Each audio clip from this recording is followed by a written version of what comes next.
Brothers, the Odinic path is not for everyone. It never was. It does not bend to modern ideas of fairness, nor does it concern itself with equality. To walk this path is to embrace a truth that many find uncomfortable. The truth that men are not born equal.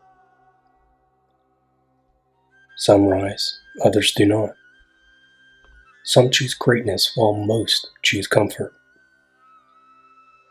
Odin does not call upon all men, only those who are willing to pay the price. This is not a rejection of Christianity, nor is it an empty embrace of the past. It is a way of life, one rooted in discipline, sacrifice, and the relentless pursuit of strength and wisdom. It's a tradition as old as our blood.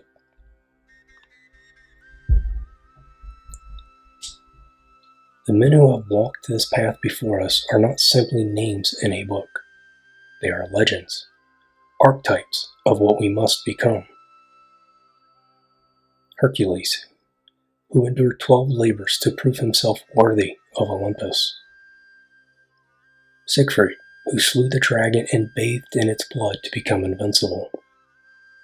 Even Odin himself, who sacrificed his eye and hung from the world tree, teetering between life and death, all in pursuit of something greater. These men mastered their primal selves. They overcame, they transcended. This is the path of the higher man, Nietzsche's Übermensch. Not all are meant to walk it. That's the point. For those who remain content in their weakness, let them. They were never meant for the halls of heroes. But for those who feel the call, those who refuse to accept mediocrity, who crave challenge, who are willing to suffer to break and rebuild themselves into something greater, then step forward. Odin does not ask for your belief. He demands your transformation.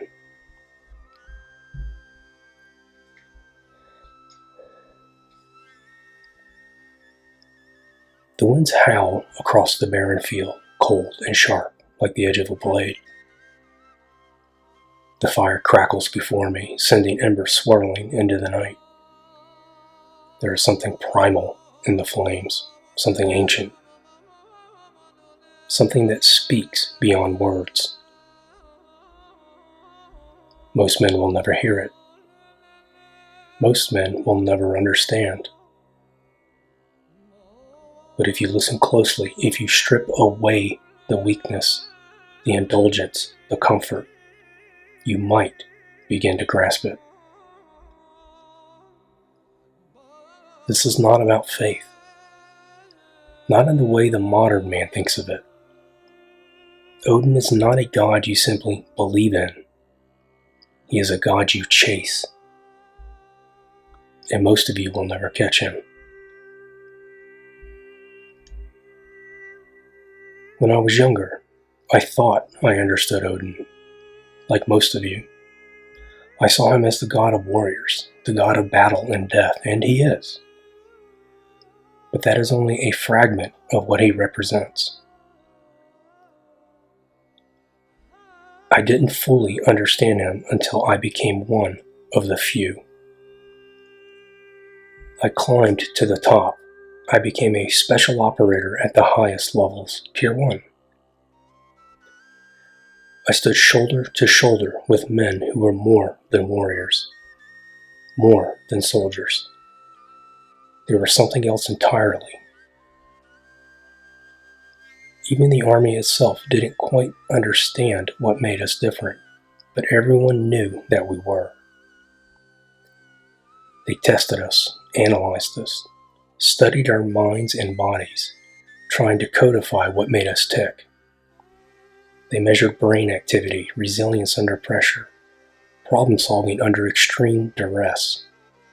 They wanted to understand what separated us from the big army, from the regular troops who could never be what we were. But inside the unit we already knew. It wasn't science. It wasn't genetics. It wasn't just training. It was cultural. We were the last vestiges of the true warband, the ruling caste of times past. And at the flip of a switch, we could be again. We were intelligent, lethal, unquestionably loyal, ruthlessly committed to war. Some of us, like myself, understood exactly what it was. Others only felt it, sensed deep in their bones. But all of us knew the others, the common men, could never walk this path. We never spoke it loudly, only in whispers. It was a quiet understanding among those who had seen beyond the veil. We knew. And whether they realized it or not, the men I served with were chasing something intangible, something ancient. It was Odin. Odin is not for the everyday man. He is not a deity you simply decide to follow because you like his stories. He doesn't care about your feelings. He is for those who have chosen the path of greatness, the warband, the ruling caste, the first among men. He is the god of those who take action over comfort, discipline over indulgence, sacrifice over security. And Odin himself showed us the way. He hung himself upon the world tree, wounded by his own spear, teetering on the edge of life and death, not for salvation but for wisdom. He gave his eye, not out of weakness, but to see beyond. This was not suffering for suffering's sake. This was a vision quest, a transformation. You think you can follow him? Then tell me. What have you given up? Have you sacrificed your comfort for strength? Have you bled for wisdom? Have you suffered for mastery? Or are you clinging to your old self, afraid to let the weak man die? Most of you will never understand this. You read myths like they're bedtime stories. You argue over interpretations, waiting for some academic to give you permission to believe, permission to act. But that's not how our mythology works. Our stories are alive. They exist within us, breathing through our blood, whispering through the fire. They deliver truth to those willing to act. Our leaders accept this role and pursue excellence. The common men wait for validation. Do you see the difference? There is a reason Odin is not the god of peace, of comfort, of ordinary life. He is a god of sacrifice, of hardship, of self-destruction and rebirth. To walk this path is to die 1,000 times and be reborn stronger each time. It is the choice to abandon the boy and embrace the man. It is the willingness to suffer, to push your body past its limits in the gym, to sacrifice your leisure for training, to break yourself down so that something greater can rise in its place. This is the transformation of the higher man. This is what separates the warband from the herd. It is a simple truth, one our ancestors understood well. The weak seek comfort. The strong seek transcendence.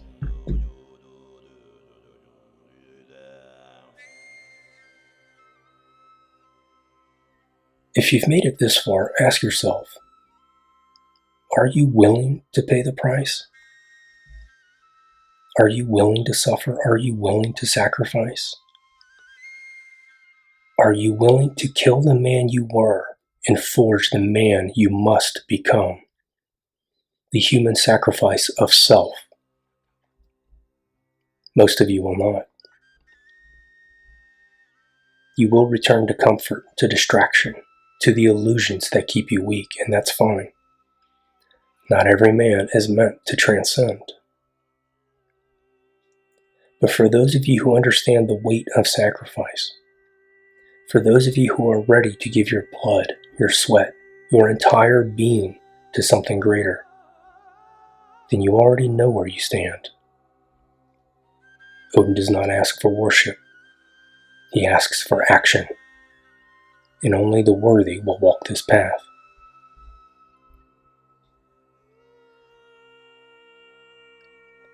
Though I have spoken of Odin, let it be known, this is not only his domain.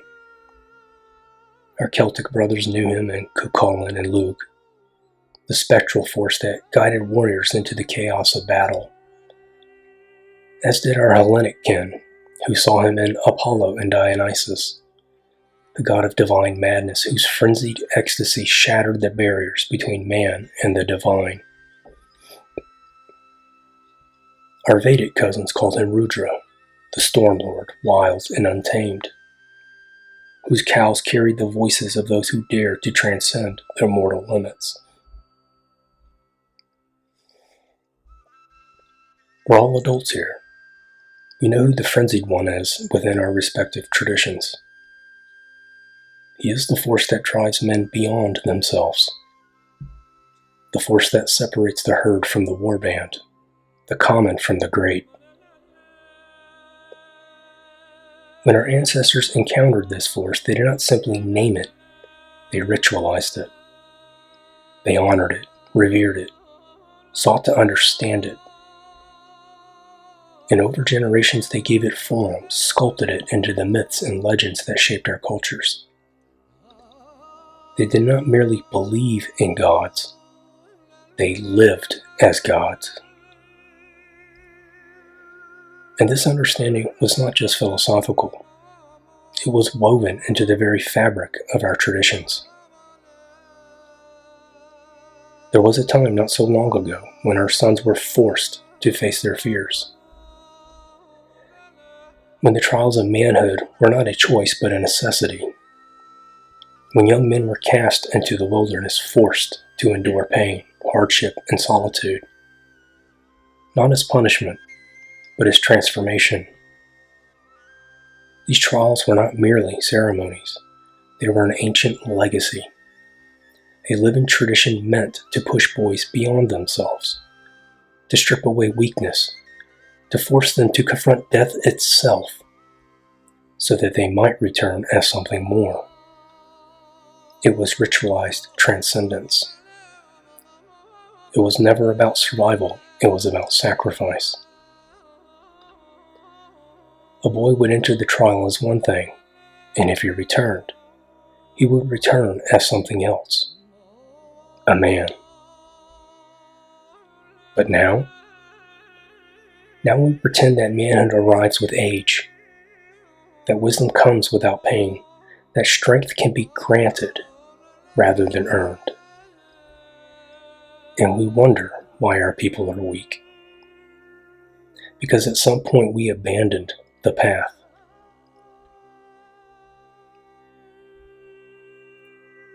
At the core of our ancient warrior traditions, whether Germanic, Celtic, Hellenic, or Vedic, lay a simple but unyielding truth. Transcendence is earned through sacrifice. Our ancestors understood that to ascend beyond the common man, one had to offer something of himself. Blood, toil, and suffering were not to be avoided but embraced, for through them came wisdom, strength, and transformation.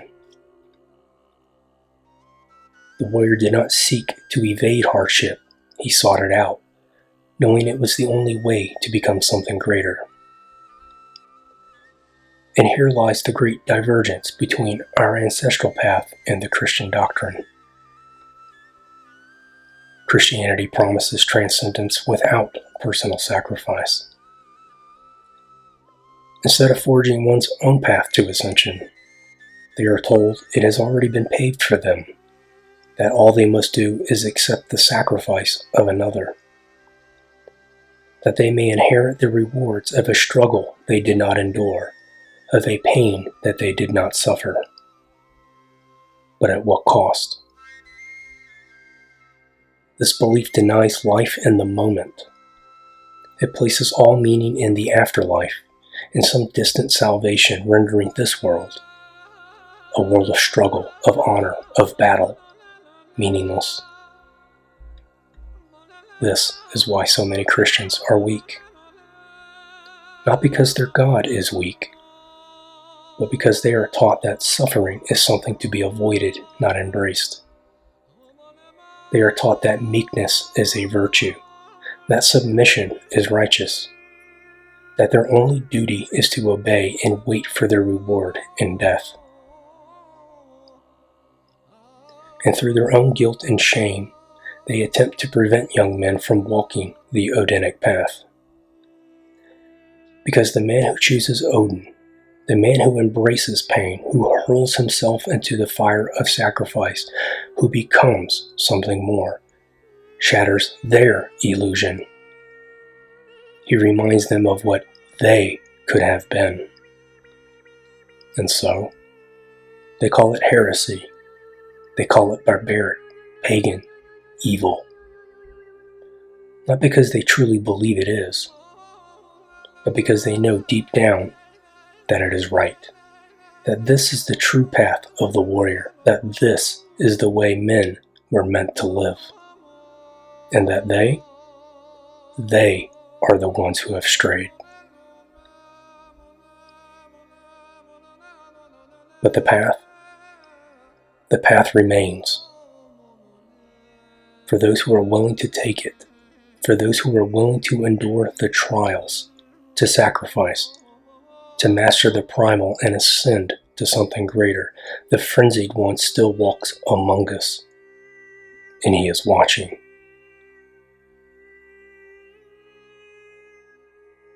Will you make the choice? Until next time.